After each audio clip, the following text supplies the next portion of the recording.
और प्रमुख शब्दावली जिसमें अपने टेस्ट क्रॉस के बारे में पढ़ा और बैक क्रॉस इसके बारे में पढ़ा था। तो आज इस वीडियो में अपनी मेंडल का लास्ट ला है जो स्वतंत्र व्यूहन का नियम। तो इस स्वतंत्र व्यूहन के नियम के बारे में पढ़ेंगे। लास्ट वीडियो में अपने इसके बारे में थोड़ा बेसिक पढ़ा कि यदि दो या दो से अधिक लक्षणों की वंशागति का अध्ययन किया जाता है तो वे लक्षण एक दूसरे पर अपना प्रभाव नहीं डालते हैं, वे स्वतंत्र रूप से प्रकट होते हैं। तो यही स्वतंत्र व्यूहन का नियम था। तो स्वतंत्र व्यूहन के नियम को मेंडल ने क्या एक प्रयोग द्वारा समझाया। तो इसने क्या किया, गोल व पीले बीज लिए, इनका संकरण किससे करवाया, हरे व झुर्रीदार बीज से।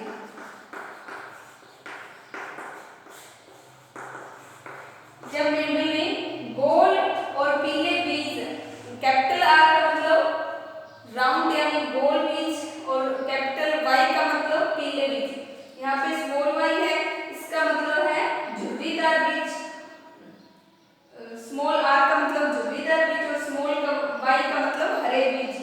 तो जब इनका संकरण करवाया तो उसे F1 पीढ़ी में क्या प्राप्त हुए, सारे पीले और गोल बीज प्राप्त हुए। तो जब उसे सभी पीले और गोल बीज प्राप्त हुए तो इसने क्या किया, जो F1 पीढ़ी है इसमें क्या स्वपरागण करवाया। मेंडल ने क्या किया, F1 पीढ़ी में स्वपरागण करवाया। तो स्वपरागण करवाने के लिए मेंडल ने क्या किया, कुछ गोल और पीले बीज लिए, हरे और झुर्रीदार बीज लिए।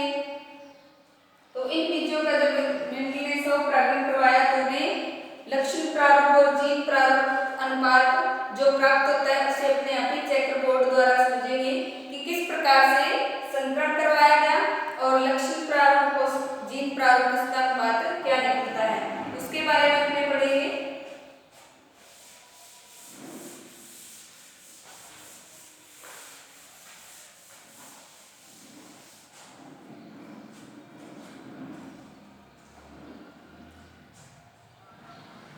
तो यहाँ पर सबसे पहले मेंडल ने क्या किया, प्रभावी नियम और अप्रभावी नियम के नियमों को अलग अलग बांटा। यहाँ पर कैपिटल आर,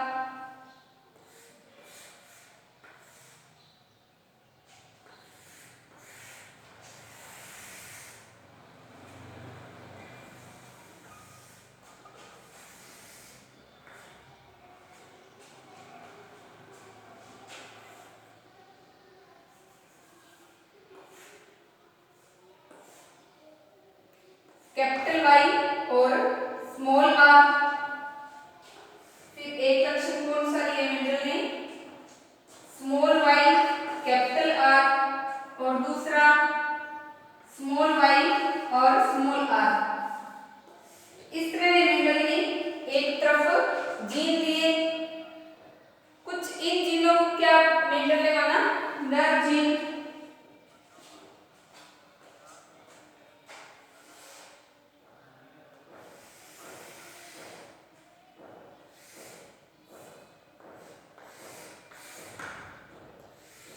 इधर वाले नर प्लांट और ये कौन से थे,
तो यहाँ कैपिटल वाई और स्मॉल वाई कैपिटल आर, और फिर यहाँ पे दोनों स्मॉल वाई और स्मॉल आर लिखेंगे।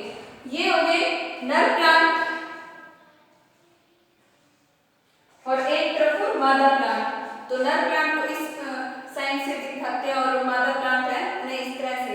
जब मेंडल ने इनमें स्वपरागण करवाया, स्वपरागण किसमें, F1 में, तो इस तरह से कुछ प्लांट प्राप्त हुए।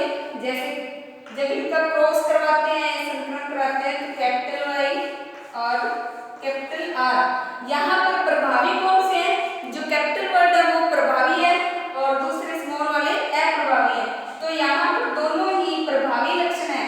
इसका मतलब बीज कैसे पीले और गोल, बीज कैसे प्राप्त हुए, पीले और गोल बीज।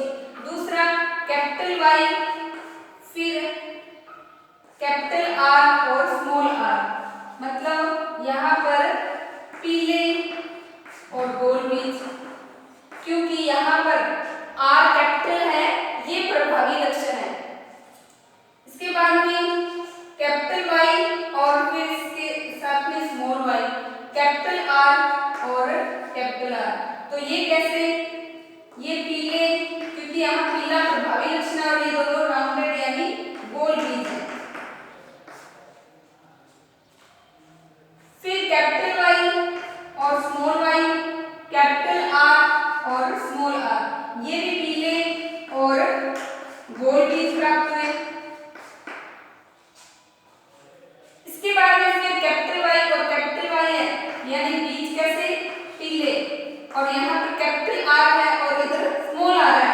इसका मतलब कैपिटल आर अपना प्रभावी लक्षण है, तो गोल बीज। फिर यहाँ कैपिटल वाई का कैपिटल वाई से संकरण करवाएंगे स्मॉल आर का स्मॉल आर से, तो ये पीले बीज, लेकिन यहाँ पर ये समयुग्मी स्मॉल आर है, तो मतलब झुर्रीदार, पीले और झुर्रीदार बीज प्राप्त है। दूसरा कैपिटल वाई फिर स्मॉल वाई, कैपिटल आर और स्मॉल आर, तो यहाँ पर पीले और राउंडेड यानी गोल बीज प्राप्त हुए।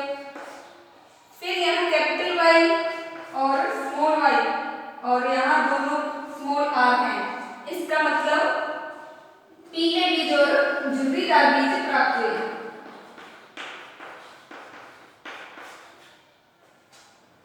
इसके बाद है कैपिटल वाई और स्मॉल वाई, दोनों कैपिटल आर हैं यहाँ पर, यानी पीले और गोल बीज। फिर capital Y small Y capital R small R, पीले गोल बीज। इधर फिर स्मॉल वाई दोनों कैपिटल आर, मतलब हरे और गोल बीज। फिर दोनों स्मॉल वाई कैपिटल आर और स्मॉल आर, ये हरे और गोल बीज। फिर लास्ट में जो कैपिटल वाई है स्मॉल वाई के साथ में कैपिटल आर स्मॉल आर, यानी पीले और गोल बीज। फिर कैपिटल वाई स्मॉल वाई दोनों स्मॉल आर, पीले लेकिन झुर्रीदार बीज प्राप्त हुए, झुर्रीदार। फिर दोनों small Y capital R small R, यहाँ हरे और गोल बीज। फिर दोनों स्मॉल वाई हैं और दोनों स्मॉल आर, तो मतलब हरे और झुर्रीदार। तो इस तरह से ये चेकर बोर्ड में क्या स्वपरागण करवाने पर कितने तरह के बीज प्राप्त हुए, पीले और गोल बीज प्राप्त हुए, पीले और झुर्रीदार, हरे और गोल बीज, हरे और झुर्रीदार, कितने तरह के बीज प्राप्त हुए। फिर इनको देखने के बाद में अपने यहाँ पर फिनोटाइप और जीनोटाइप, फिनोटाइप मतलब लक्षण प्रारूपणवाद और जीनोटाइप जीन प्रारूपणवाद क्या है उसे नोट करेंगे। तो यहाँ आपने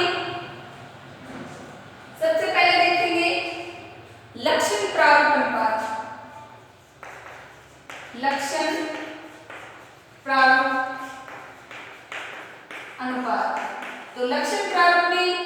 मतलब अपने बीज को देखकर बता सकते हैं कि ये पीले हैं या हरे हैं, झुर्रीदार हैं या गोल है। तो यहाँ सबसे पहले अपने पीले और गोल बीज देखेंगे, पीले और गोल। तो पीले और गोल कितने हैं, यहाँ ये पीला और गोल बीज है, सेकंड ये, थर्ड ये, फोर्थ, 5, फिर 6, 7, 8, 9। तो पीले और गोल बीज कितने हैं यहाँ पर, 9। फिर अपने देखेंगे पीले और झुर्रीदार बीज, पीले और झुर्रीदार यानी ट्विंकल बीज कितने हैं, पीले और झुर्रीदार देखेंगे तो यहाँ पर 1, 2 और ये 3। तो कितने, 3 बीज पीले और झुर्रीदार हैं। इसके बाद में पीले और हरे बीज कितने हैं, सॉरी हरे और गोल बीज कितने हैं। तो हरे और गोल यहाँ पर 1 ये, 2 ये और 3। तो यानी हरे और गोल बीज 3 हैं। फिर लास्ट है हरे और रिंकल्ड यानी झुर्रीदार। तो लास्ट एक ही है जो हरा और झुर्रीदार बीज प्राप्त हुआ। तो लक्षण प्रारूप अनुपात कितना, 9:3:3:1 है। जीन प्रारूप अनुपात लिखेंगे तो जीन प्रारूप अनुपात में अपने क्या देखना है, जो समयुग्म जीन जिसमें एक जैसे जीन है वो कितने हैं, विषमयुग्म जीन वाले कितने हैं, तो वो सारे जीन प्रारूप अनुपात नोट करेंगे। तो जीन प्रारूप अनुपात में ये फिनोटाइप अनुपात है, इसके बाद में अपने जीनोटाइप या जीन प्रारूप अनुपात को नोट करेंगे।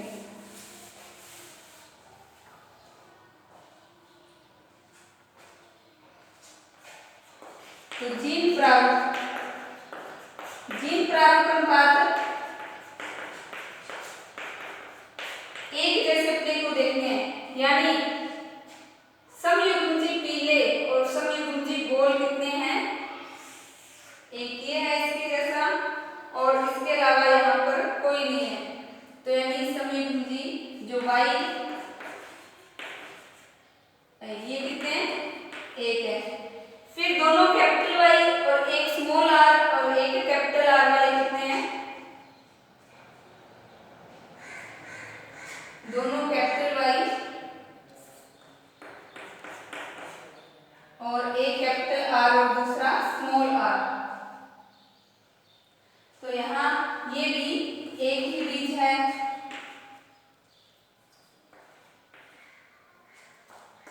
इसके बाद एक कैपिटल वाई और एक स्मॉल वाई और दोनों कैपिटल आर।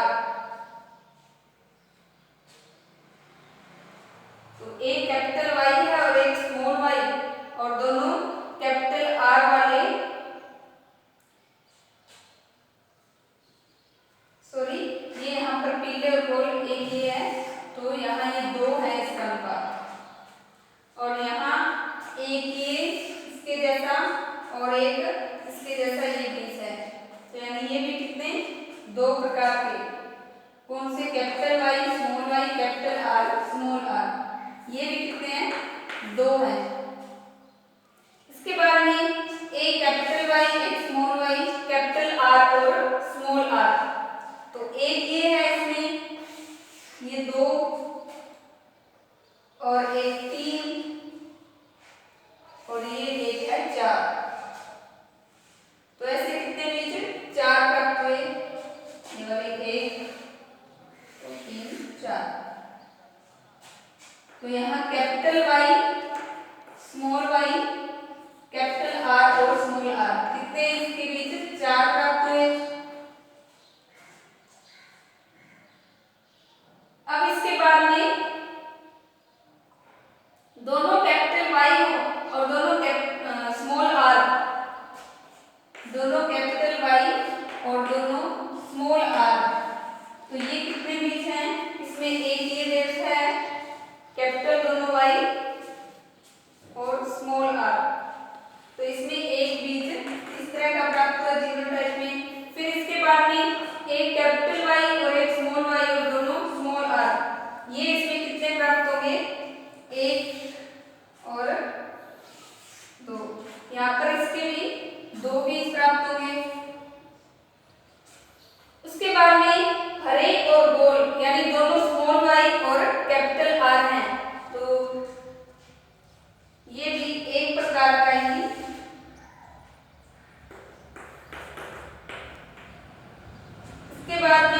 दोनों स्मॉल y और एक कैपिटल R और एक स्मॉल r है, तो ये दोनों जीन एक जैसे हैं।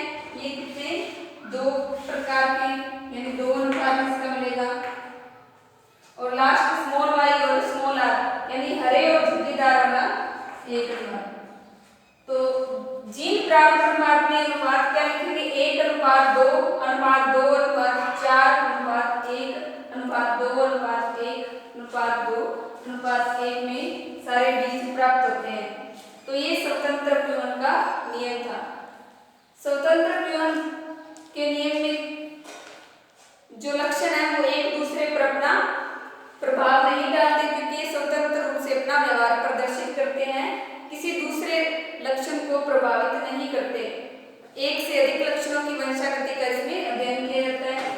अब इसके बाद में अपने पढ़ेंगे कि मेंडल के जो नियम हैं उनका महत्व क्या है।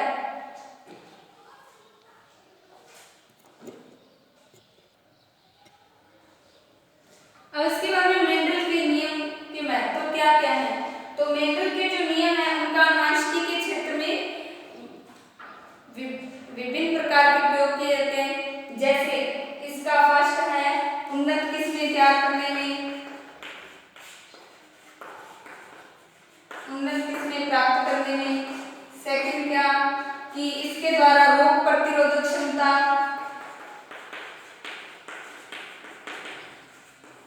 रोग प्रतिरोधक क्षमता बढ़ाने के क्षेत्र में।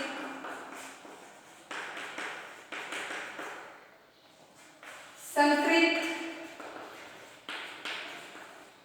पादप व संकर जीव प्राप्त करने में।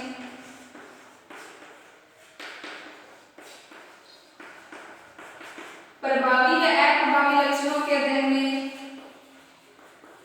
प्रभावी व अप्रभावी लक्षणों के अध्ययन में।